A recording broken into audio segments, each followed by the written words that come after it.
From what you've seen, what is a collective NIL budget like at a top 10 college football program in the country? Let's just say an SEC top school. Yeah, like top 10, you got to have more than $10 million. Let's just keep it simple. Like top 10, you're going to be more than $10 million. Next 20, you're going to be in the $5 to $10 million range. Then you get past that and you get to the smaller schools in the big leagues. Yeah. And, $3 million is where they're at. And that kind of needs to be the same for the top G5 schools who need to be 2 to 3 million. Yeah. And then it just goes down from there. And I'm talking all football. And so that's what it is. But, the other side of this is what I'm sharing with you is from my experience being the data house, the system of record with the software company I built, an Influencer that Teamworks now runs and owns, and seeing the breakdown of data that we shared publicly. But that's what was reported. Yeah. That's what was paid on with taxes. Yeah. You've got to ask yourself, how much NIL is happening, and it's not name, image, and likeness, it's legal. Yeah. A lot of people know that's really what NIL has come to stand for. Yeah. Now it's legal. And so with those deals, I don't know that all of them are even contracted. Yeah. If they are contracted, I don't know that they're all reported to the IRS. And so just like when you walk around New York City, as I do every month when I go up for my meetings, I walk as much as I can, get some good exercise, and I smell marijuana, I smell weed everywhere when I'm walking the streets in New York. And I always ask myself, how many people that are smoking weed right now bought it at a dispensary and paid taxes on it?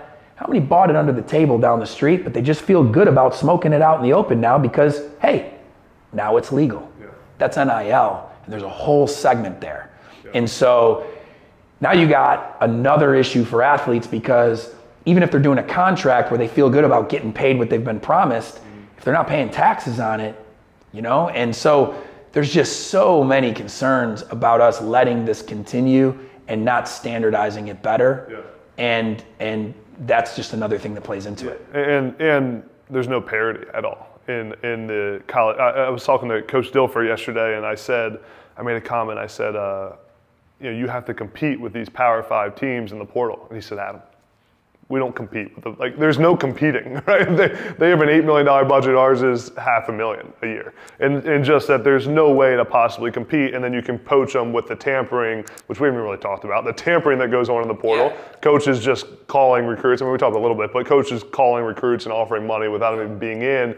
And it just hurts these group of 5 programs so much. Yeah, so, there's two sides to the parity thing. Whether you're a current athlete, a former athlete, or just an everyday person trying to stay in shape, you need to try the B37S percussion gun from Ekron Athletics. Go to ekronathletics.com today and start recovering faster and moving easier. That's Ekron Athletics, and use promo code NEXTUP for 25% off your purchase. That's EKRIN athletics.com with promo code NEXTUP for 25% off your purchase. There's more parity than we've had since, probably the early 2000s when it comes to schools across different conferences, getting players, 5 stars, kind of spreading out team by team.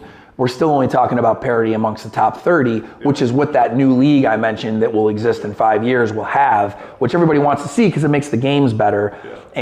And so that is great. Dan Wetzel has done a great job at Yahoo Sports about showcasing the way that NIL is helping create more parity. And I agree with him 110%. And I said it earlier, I'll say it again, I love the players getting paid. I just think it's a fraction of what they're worth, and I think they're not protected from getting reneged on and screwed.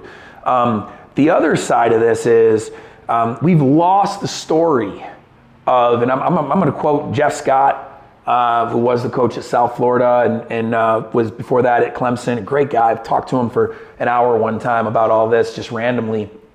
And we've lost the story of the young man who shows up on campus as a freshman expecting to play. And him and coach just don't see eye to eye, and coach doesn't play him at all. And he calls his mom and says, Mom, I don't want to stay here. I hate it here. I'm homesick. I'm not playing. He calls his coach from high school. Coach, I just don't want to be here. And his coach says, stick it out. You're going to learn from this. Stick it out. And he sticks it out. And the next year he buys into what the coach wanted him to do. And he gets a little bit of reps and proves he can handle being in the moment in front of 90,000 people. And then the next year, spring football, he crushes it. He earns a starting spot. His junior year, he's starting. His senior year, he goes all conference. And he's sitting up at the banquet, crying like a baby, saying, I was going to quit. We've lost that, okay? Once again, if we collectively bargain all these categories from transparency to tampering to the amount of times you can transfer to what a commitment looks like, that story could come back and athletes could get paid. But instead, we've lost it. And it's not the athlete's fault that we've lost it.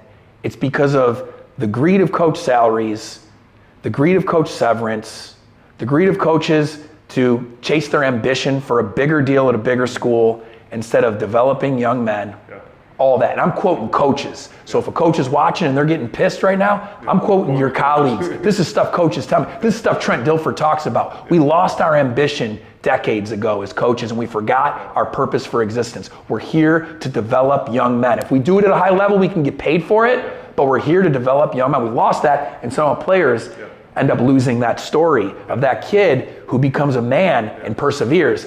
And so I just think that, not only is parity tough for the smaller schools, but you've also got to find those stories. Again, there's some pure situations here where a Jacob Zeno has had a great year at UAB and they've had a record-setting season in Trent Dilfer's first year, but they only won 4 games and underachieved on their goal. They lost some tough ones late to Tulane and UTSA. And the vision is they're gonna double that next year, if not win double digits. And they're bought in as an offense, and the defense is going to get better and fix some of the issues, and next year is going to be great.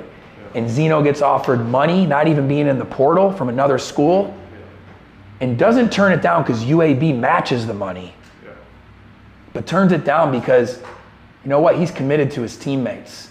He's committed to Coach Dilfer, and they're still going to get him some NIL money in a legal way because he's not even being induced with that deal. But he's going to stay, more importantly, because he wants to finish the story.